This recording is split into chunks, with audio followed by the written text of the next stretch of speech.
Kain po tayo guys. Yakisoba. Anong ulam niyo for lunch? Kumusta po kayo? Have a nice day, Nila-san. Ay, nakalimutan ko na ano. Green leeks.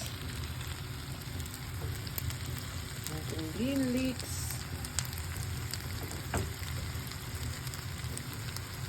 Yan.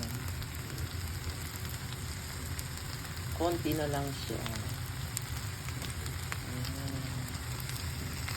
ang aking lunch no for now. Pwede na yan. Simple lunch. Kain po tayo. Ano pong ulam nyo?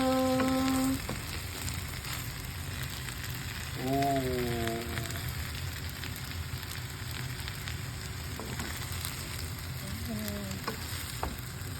Kain baboy. Itadakimasu. Thank you for watching. Bye.